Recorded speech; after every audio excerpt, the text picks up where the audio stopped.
नमस्कार व्यूअर्स, हम बात करेंगे बिहार की राजनीतिक 15 खबरों के बारे में, जिसमें पहले चरण के चुनाव से लेकर किस नेता ने किसको क्या बोला सब कवर करेंगे, वो भी फटाफट अंदाज में। तो चलिए शुरू करते हैं। तेजस्वी यादव ने बुधवार को बिहार के अलग अलग इलाकों में एक ही दिन में 18 रैलियां की और हर एक रैली में उन्होंने युवाओं के लिए बड़ा ऐलान किया। तेजस्वी यादव ने कहा, अगर हमारी सरकार बनी तो बिहार का कोई परिवार ऐसा नहीं रहेगा जिसके घर में एक सरकारी नौकरी ना हो।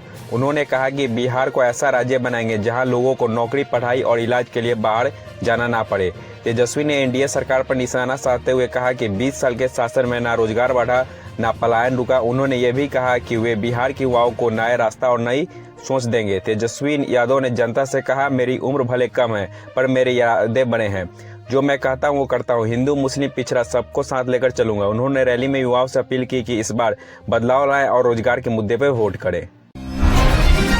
पश्चिमी चंपारण जिले के लौरिया से विकासशील इंसान पार्टी के वीआईपी उम्मीदवार ऑलराउंडर रन कौशल प्रताप सिंह उर्फ गुड्डू सिंह बिहार चुनाव मैदान में उतरे हैं।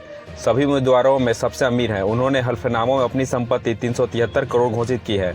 लौरिया सीट पर दूसरे चरण में 11 नवंबर को मतदान है। सिंह के परिवार के पास 7 लग्जरी गाड़ियां और उनके पास विदेशी बंदूक भी है।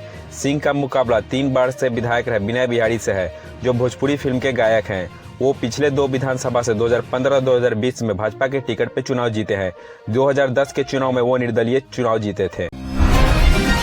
वहीं पीरपैंती एससी निर्वाचन क्षेत्र से चुनाव लड़ रहे बीएसपी के एक उम्मीदवार सुनील चौधरी सबसे गरीब उम्मीदवार में से एक हैं। उन्होंने अपना संपत्ति 0 घोषित किया है। मायावती ने बिहार में चुनाव अभियान की शुरुआत की। पहली रैली भभुआ में किया। बहुजन समाज पार्टी के अध्यक्ष मायावती ने बिहार में अपना चुनावी अभियान शुरू किया। उनकी पहली सार्वजनिक सभा 6 नवंबर को कैमूर के भभुआ में आयोजित किया गया, जहां से वह बिहार की सक्रिय राजनीति में उतरी। बीएसपी इस बार पूरी तरह से अकेले 243 विधानसभा सीटों पर चुनाव लड़ रही है। पिछले चुनाव की तुलना में यह एक बड़ा बदलाव है। पार्टी ने चुनाव अभियान के लिए 40 स्टार प्रचारक की सूची बनाई है, जिसमें से मायावती के साथ उनके भतीजे आकाश आनंद का मुख्य रूप से नाम है। राज्य का चुनाव अभियान बेहतर तरीके से चलाने के लिए बीएसपी ने बिहार के 3 क्षेत्रों में बांटा है और हर जोन में वरिष्ठ नेताओं को जिम्मा दी गई है। रक्षा मंत्री राजनाथ सिंह ने बिहार के बांका जिला में आयोजित एक चुनावी प्रचार रैली में कहा कि एनडीए 2/3 बहुमत के साथ अगला सरकार बनाने जा रही है। उन्होंने कहा कि लोगों ने अपनी मंशा बना ली है, क्योंकि पिछले लगभग 20 वर्षों के राज्य में नीतीश कुमार नेतृत्व वाली सरकार ने विकास की गति को पकड़ा है। उन्होंने विपक्षी दलों के विशेष रूप से राष्ट्रीय जनता दल और कांग्रेस पर कटाक्ष किया, यह कहते हुए कि पिछली सरकारों ने विकास की बजाय भ्रष्टाचार, भय और जंगल राज जैसी स्थिति पैदा की। सिंह ने यह भी जोर दिया कि एनडीए जात धर्म भेदभाव के बिना काम करेगी और विकास करेगी जम के। दिल्ली की मुख्यमंत्री रेखा गुप्ता ने एनडीए कैंडिडेट के समर्थन में गोपालगंज में खुली जीप में रोड शो किया। बीजेपी कैंडिडेट सुभाष सिंह के लिए वोट मांगा। साथ ही रेखा गुप्ता ने बिहार में फिर से सुशासन की सरकार लेने के लिए जोर दिया। बिहार के पहले चरण का चुनाव समाप्त हो चुका है। पहले चरण के चुनाव में सबसे ज्यादा मोकामा विधानसभा छाया रहा, जहां पे जन सुराज के कार्यकर्ता दुलारचंद यादव का हत्या। इस हत्या में अनंत सिंह का नाम आना और फिर उनका जेल जाना सबसे ज्यादा चर्चा का विषय बना रहा।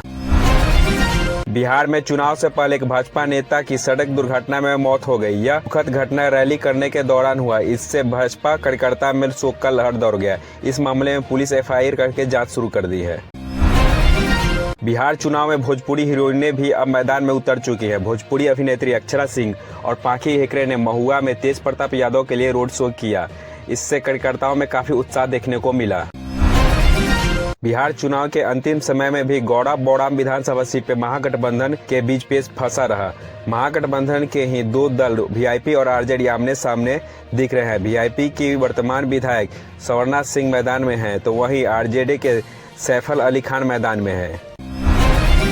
बेलागंज विधानसभा में यूपी के पूर्व मुख्यमंत्री अखिलेश यादव ने भाजपा और जदयू पर जमकर निशाना साधा। उन्होंने कहा कि भाजपा ने साजिश के तहत आरजेडी की सरकार गिरा दी तथा नीतीश कुमार ने भी तेजस्वी को धोखा दिया। उन्होंने सबसे आग्रह किया कि इस बार सब मिलकर तेजस्वी की सरकार बनवाएं।